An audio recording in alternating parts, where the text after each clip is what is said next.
Hello everyone, CGPSC ABCD में आप सभी का फिर से एक बार स्वागत है। अगर आप छत्तीसगढ़ हॉस्टल वार्डन की तैयारी कर रहे हैं तो हॉस्टल मैनेजमेंट या फिर कह लीजिए छात्रावास प्रबंधन के भी आपसे कुछ क्वेश्चन जो है एग्जाम में पूछे जाएंगे, जो कि बहुत अधिक महत्व रखता है। क्योंकि इस टॉपिक से, क्योंकि आप हॉस्टल वार्डन का एग्जाम दे रहे हैं और हॉस्टल मैनेजमेंट का क्वेश्चन ना पूछा जाए ऐसा पॉसिबल ही नहीं है। कुछ क्वेश्चंस तो आपको जरूर देखने को मिलेंगे। तो आज की इस वीडियो में मैं आपसे 20 MCQ क्वेश्चन जो है यहाँ पे पूछूंगा। ठीक है, 20 MCQ क्वेश्चंस आपसे यहाँ पे करूंगा और आप इस टेस्ट को दीजिए और देखिए कि आपका कितना सही हो रहा है। वीडियो ज़्यादा बड़ा नहीं होगा, छोटा वीडियो ही होगा, तो आप, और इसको मैं ज़्यादा डीपली एक्सप्लेन भी नहीं करूंगा। मात्र 20 क्वेश्चंस होंगे। आपको चेकआउट करना है कि आपका आउट ऑफ 20 कितना मार्क्स जो है आप गेन कर पा रहे हैं।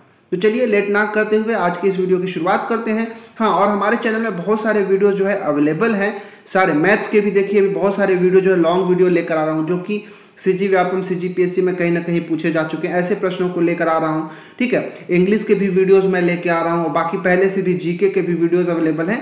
मतलब हॉस्टल वार्डन के लिए अच्छा खासा कंटेंट जो हमारे चैनल में अवेलेबल हो गया है। साथ ही साथ बाल मनोविज्ञान के भी बहुत सारे क्वेश्चंस, MCQ क्वेश्चंस का वीडियोस भी अवेलेबल है। तो आप सारे वीडियोस को जरूर देखें और एग्जाम में जाने से पहले आप उन सारे वीडियोस को बहुत ही अच्छे से देख के जाएं।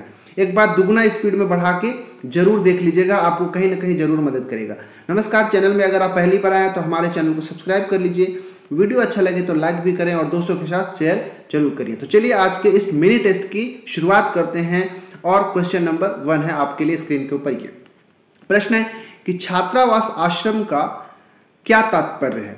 आदिम जाति तथा अनुसूचित विभाग द्वारा संचालित वह गृह जैसे कि प्री मैट्रिक, पोस्ट मैट्रिक छात्रावास से है, या फिर ऑप्शन नंबर बी है आदिम जाति तथा अनुसूचित विभाग द्वारा संचालित वह गृह कर्मचारी पुत्र पुत्री छात्रावास इत्यादि से है, या फिर ऑप्शन नंबर सी आदिम जाति तथा अनुसूचित विभाग द्वारा संचालित वह आश्रम, शाला एवं विशिष्ट संस्थाओं के साथ संलग्न छात्रावास से है, या फिर ऑप्शन नंबर डी उपरोक्त सभी। तो छात्रावास आश्रम का क्या तात्पर्य होता है आपको कमेंट करके बताना है। तो याद रखिएगा, इसका राइट आंसर है ऑप्शन नंबर डी। छात्रावास आश्रम का तात्पर्य ये सभी होता है। छात्रावास आश्रम के परिभाषा में ये सभी आते हैं, तो आप इसको याद रखिएगा, आपसे ऐसे भी पूछा जा सकता है। राइट, चलिए क्वेश्चन नंबर 2।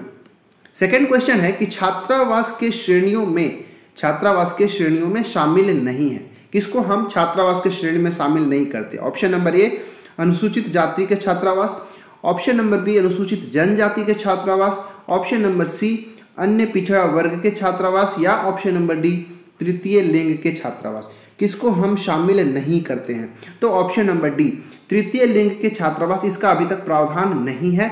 बाकी ए, बी, सी इनको हम छात्रावास के श्रेणी में शामिल करते हैं। Right, question number 3। छात्रावास में प्रवेश हेतु कितने प्रतिशत सीटें उस वर्ग के लिए आरक्षित होगी जिसके वहां छात्रावास संचालित है? बताइए कितने प्रतिशत, मतलब जिस भी कैटेगरी के एरिया में छात्रावास संचालित है उस कैटेगरी के लिए स्पेशली कितने प्रतिशत सीट जो है आरक्षित होंगे? 70%, 80%, 90 या फिर 100%? क्या इसका आंसर होगा? तो याद रखना है इसको, 90% सीटें जो है किसके ऊपर, किसके लिए आरक्षित होगा? उस वर्ग के लिए आरक्षित होगा जिसके यहाँ छात्रावास जो है संचालित है। ठीक है, बढ़ते हैं क्वेश्चन नंबर 4 की ओर। क्वेश्चन नंबर 4 आपके लिए स्क्रीन के ऊपर है कि आदिवासी विकास खंड के छात्रावास प्रदेश समिति का अध्यक्ष कौन होगा? अध्यक्ष शिक्षा समिति जनपद पंचायत, विकास खंड मुख्यालय स्थित उच्च माध्यमिक विद्यालय के वरिष्ठतम प्राचार्य, या फिर क्षेत्रीय विधायक द्वारा प्रतिनिधि होगी, या फिर विकास खंड शिक्षा अधिकारी। कौन होगा आदिवासी विकास खंड के छात्रावास प्रदेश का समिति का अध्यक्ष? बताइए। तो इसके याद रखिएगा ऑप्शन नंबर ए अध्यक्ष शिक्षा समिति का, एजुकेशन कमीशन का जो अध्यक्ष होगा, जो जनपद पंचायत का, उसी को छात्रावास प्रदेश समिति का अध्यक्ष जो है बनाया जाएगा। क्वेश्चन नंबर 5 सामान्य विकास खंड के छात्रावास प्रदेश समिति का अध्यक्ष कौन होगा? जिला कलेक्टर या उनके द्वारा नामांकित प्रतिनिधि, या फिर अध्यक्ष शिक्षा समिति जिला पंचायत, या फिर सी विकल्प है जिला कलेक्टर द्वारा चयनित अनुसूचित जाति एवं जनजाति के एक विधायक, या फिर जिला शिक्षा अधिकारी। कौन होगा? तो ये जितने भी क्वेश्चंस मैं करा रहा हूँ अध्यक्ष वाला, प्रदेश समिति का अध्यक्ष, एक एग्जाम में पूछे जा सकते हैं। ठीक है, तो इसको याद रखिएगा। इसका आंसर जो है ऑप्शन नंबर ए जिला कलेक्टर या फिर उनके द्वारा नामांकित किसी प्रतिनिधि ही छात्रावास प्रदेश समिति का अध्यक्ष होगा सामान्य विकास खंड के अंतर्गत। ठीक है, तो आदिवासी विकास खंड है तो उसका अध्यक्ष कौन होगा भाई, तो अध्यक्ष शिक्षा समिति जनपद पंचायत का, और जो सामान्य वर्ग का विकास खंड होगा वहां पे जिला कलेक्टर या फिर उसके द्वारा नामांकित कोई प्रतिनिधि छात्रावास प्रदेश समिति का अध्यक्ष होगा। ठीक है, चलिए बढ़ते हैं क्वेश्चन नंबर 6वां। 6वें नंबर का प्रश्न है कि छात्रावास में प्रथम बार प्रवेश पाने के लिए निवास स्थान से कितने किलोमीटर के परिधि में शैक्षणिक संस्थान न होने का प्रमाण जारी किया जाएगा। ठीक है, अभी हम सबको पता है कि सभी को तो छात्रावास मिल नहीं सकता, तो अगर जहां पे छात्रावास संचालित होगा उसके लिए कोई एक दायरा लिमिट होगा। अगर उस दायरे से दूर का कोई छात्र है जो रहता है उस एरिया से दूर रहता है, तब उसको जो है इस छात्रावास के लिए उसको शामिल होने का उसके लिए प्रमाण पत्र जो है जारी किया जाएगा। ठीक है, कितने किलोमीटर, 3 किलोमीटर, 4, 5 या फिर 6 किलोमीटर। तो इसका आंसर आप सभी को हमेशा याद रखना है कि इसका आंसर जो होगा ऑप्शन नंबर ए, 3 किलोमीटर के दायरे से अगर दूर कोई छात्र रहता है तो उसके लिए जो शैक्षणिक संस्थान अगर उसके आसपास नहीं है तो फिर वो छात्रावास में पहली बार प्रवेश ले सकता है। 7वां प्रश्न है कि संभाग, जिला एवं तहसील स्तर की छात्रावासों में किन छात्रों का प्रवेश दिया जाता है? प्राथमिक स्तर से लेकर उच्च शिक्षा, माध्यमिक स्तर से लेकर उच्च शिक्षा, उच्च माध्यमिक स्तर से लेकर उच्च शिक्षा या फिर उच्चतर माध्यमिक स्तर से लेकर उच्च शिक्षा, किसको दिया जाता है? ठीक है, याद रखिएगा, संभाग, जिला और तहसील स्तर की छात्रावास की मैं बात कर रहा हूं, किनको दिया जाएगा? तो उच्चतर माध्यमिक स्तर से लेके उच्च शिक्षा तक के लिए प्रवेश दिया जाता है। ठीक है, चलिए बढ़ते हैं 8वें प्रश्न की ओर।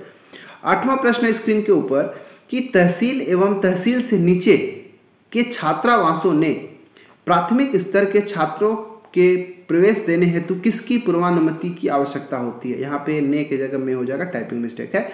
बताइए किसकी पूर्वानुमति की आवश्यकता होती है? तहसील या फिर तहसील के नीचे अगर कोई छात्रावास संचालित है तो प्राथमिक स्तर के जो छात्र होंगे उनको प्रवेश देने हेतु किसकी पूर्वानुमति की आवश्यकता होगी? जिला शिक्षा अधिकारी, विकासखंड शिक्षा अधिकारी, स्थानीय विधायक या फिर विभागाध्यक्ष, किसकी आवश्यकता होगी? किसकी परमिशन की आवश्यकता होगी? तो याद रखिएगा विभागाध्यक्ष, option number D right answer होगा। 9वां प्रश्न है कि जिला स्तरीय छात्रावासों में प्रवेश हेतु छात्र के विगत परीक्षा में कितने प्रतिशत अंक का लाना आवश्यक है? ये क्वेश्चन जो है VIFB क्वेश्चन है। 50% होना चाहिए, 55, 60 या फिर 65%। याद रखिएगा 55% एटलीस्ट उसका छात्र का मार्क्स जो होना चाहिए विगत परीक्षा के अंदर। ठीक है, चलिए 10वां प्रश्न है कि विकास खंड छात्रावासों में प्रवेश हेतु छात्र को विगत परीक्षा में कितनी प्रतिशत अंक लाना आवश्यक है? बताइए। देखिए इससे पहले जिला स्तरीय वालों में हमने देखा क्या 55% अंक होना चाहिए जिला स्तरीय। इस बार आपसे पूछा गया विकास खंड छात्रावासों में 50%, 55, 60 या फिर 65। तो इसके लिए याद रखिएगा 50% की आवश्यकता होती है। 11वां प्रश्न है कि विगत वर्ष के प्रवेशित छात्रों को निम्न आधार पर प्रवेश की आज्ञा नहीं होगी। मतलब अगर कोई पहले से ही प्रवेश ले चुका है और वो छात्र का मान लो अभी नहीं लिया है, तो अगर दोबारा लेना चाहे तो किस आधार पर वो आज्ञा उसको नहीं, किस आधार पर उसको वापस से प्रवेश नहीं मिलेगा? गत वर्ष की परीक्षा परिणाम अनुत्तीर्ण अगर हो गया है तो, या फिर शाला या छात्रावास के 75% उपस्थिति न हो, आचरण उत्तम न हो, या फिर उपरोक्त सभी। बताइए किस आधार पर? Option number D right answer है। ये उपरोक्त सभी, ये सभी ऐसे रीजन होंगे जिसके आधार पर प्रवेश की आज्ञा उसको नहीं होगी। ठीक है, चलिए बढ़ते हैं क्वेश्चन नंबर 12 नंबर का प्रश्न है कि छात्रावास में प्रवेशित छात्र को शिष्यवृत्ति कितने माह के लिए प्रदान किया जाएगा? 6 माह के लिए, 8 माह के लिए, 10 माह के लिए या फिर 12 माह के लिए?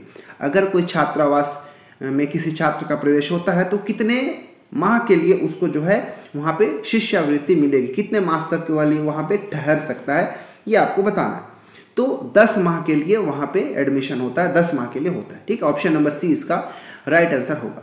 13 नंबर का प्रश्न है कि वर्तमान में प्रति छात्र कौशल मनी कितनी दी जाती है? ये भी एक अच्छा प्रश्न है। सभी के सभी प्रश्न जो है बहुत अच्छे हैं, इस सबको याद रखना है कि वर्तमान में प्रति छात्र कौशल मनी कितना रुपए जो है दिया जाता है? कौशल मनी बताइए कितना रुपए दिया जाता है? 1000 रुपए, 1500, 2000 या फिर वर्तमान में संचालित नहीं है? तो इसका आंसर है ऑप्शन नंबर डी। अभी क्वेश्चन मनी वगैरह का कोई ऐसा संचालन नहीं है, ऑप्शन नंबर डी इसका राइट आंसर हो जाएगा। चलिए क्वेश्चन नंबर 16 है। 16वां प्रश्न है कि छात्रावास में प्रदाय की जाने वाली स्थायी सामग्रियों के बदलाव की अवधि में सुमेलित नहीं है। बताइए कितने समय में वो बदलाव होना चाहिए, लेकिन ये चारों में से कौन सा ऐसा विकल्प जो है सुमेलित नहीं है, आपको बताना है। चादर एवं तकिया कवर 1 वर्ष, तकिया एवं कंबल 3 वर्ष, क्वायर मैट्रेसेस एवं गद्दे 3 वर्ष, या फिर थाली गिलास एवं कटोरी 5 वर्ष। बताइए कौन सा सुमेलित नहीं है। तो option number C, coir mattresses और गद्दे 3 वर्ष में बदलाव होना चाहिए, ऐसा ये सुमेलित नहीं है। ठीक है, तो ऑप्शन नंबर सी इसका राइट आंसर है, जो कि सुमेलित नहीं है। 15 नंबर का प्रश्न, 15वां है कि छात्रावास में रह रहे छात्रों के लिए आकस्मिक अवकाश कितने दिनों की निर्धारित की गई है। 5 दिवस की, 10 दिवस की, 15 दिवस की, या फिर 20 दिवस की। कितने दिनों की उसको आकस्मिक छुट्टी जो है दिया जा सकता है। याद रखिएगा 10 दिन का। ठीक है, 10 डेज का उसको आकस्मिक छुट्टी जो है, आकस्मिक अवकाश जो है दिया जा सकता है। 16 नंबर का प्रश्न है कि छात्रावास में रह रहे छात्रों के लिए अस्वस्थ अवकाश, ठीक है, अस्वस्थ अगर है तो अवकाश कितने दिनों की निर्धारित की गई है। 10 दिन, 15 दिन, 20 दिन, या फिर 30 दिन। बताइए इससे पहले वाला क्या था, आकस्मिक अवकाश 10 दिन का था। इस बार आप पूछा कि अस्वस्थ अगर हो जाए, कोई सिक लीव कहते हैं ना, सिक लीव, तो सिक लीव जो है कितने दिनों के लिए निर्धारित किया गया है, ये आपसे पूछा गया। तो मैक्सिमम 30 दिन के लिए। ऑप्शन नंबर डी सही आंसर है। ठीक है, चलिए बढ़ते हैं 17 नंबर का। 17 नंबर का प्रश्न है कि महाविद्यालयीन छात्र के लिए उनके निवास स्थान से कितने किलोमीटर की परिधि में कोई भी उच्च शिक्षण संस्थान नहीं होनी चाहिए। ठीक है, मतलब यह है कि अगर कोई यूनिवर्सिटी, महाविद्यालय का, कोई कॉलेज का, ठीक है, कोई कॉलेज का कोई अगर स्टूडेंट है, छात्र है, तो उनका जो निवास स्थान है कितने किलोमीटर के परिधि में नहीं होना चाहिए, नहीं तो उनको हॉस्टल नहीं मिलेगा। 5 किलोमीटर, 8 किलोमीटर, 12 किलोमीटर, या फिर 15 किलोमीटर। तो जब यहाँ पे देखिए, यहाँ पे छात्र की बात किया है, महाविद्यालय या फिर कॉलेज का कोई स्टूडेंट है, छात्र है, तो 15 किलोमीटर के अंदर दायरे में उसका जो है निवास स्थान नहीं होना चाहिए, अदरवाइज उसको हॉस्टल नहीं मिलेगा। ठीक है, 18वां प्रश्न है कि महाविद्यालयीन छात्राओं, इस बार आपसे छात्राओं की बात की गई। ठीक है, छात्राओं के लिए उनके निवास स्थान से कितने किलोमीटर की परिधि में कोई भी उच्च शिक्षण संस्थान नहीं होना चाहिए। 5 किलोमीटर, 8 किलोमीटर, 12 किलोमीटर, या फिर 15 किलोमीटर। तो इसका 5 किलोमीटर राइट आंसर होगा। छात्रों के लिए 15 किलोमीटर, ठीक है, छात्रों के लिए 15 और छात्राओं के लिए मात्र 5 किलोमीटर। ठीक है, चलिए बढ़ते हैं क्वेश्चन नंबर 19वां प्रश्न है कि छात्रावास से निष्कासन का आधार क्या होना चाहिए। छात्र छात्रावास में अंतःकालीन प्रवेश के पश्चात वह 1 माह के भीतर किसी स्थानीय शैक्षणिक संस्था में प्रविष्ट नहीं हो गया है। दूसरा है छात्र नियमित रूप से शाला में उपस्थित नहीं रहा तो छात्रावास में निवास नहीं करता हो, या फिर ऑप्शन नंबर सी है छात्र की उपस्थिति छात्रावास के अन्य छात्रों के अनुशासनात्मक या फिर हानिकारक प्रभाव की दृष्टि से आपत्तिजनक हो, या फिर उपरोक्त डी इसका राइट आंसर होगा, ऑल ऑफ द एबव। ठीक है, किसी भी छात्रावास से किसी छात्र का निष्कासन क्या होना चाहिए, तो ये तीनों तरीका से, तीनों के आधार पर जो उसको निष्कासित किया जाना चाहिए। Option number D right answer है।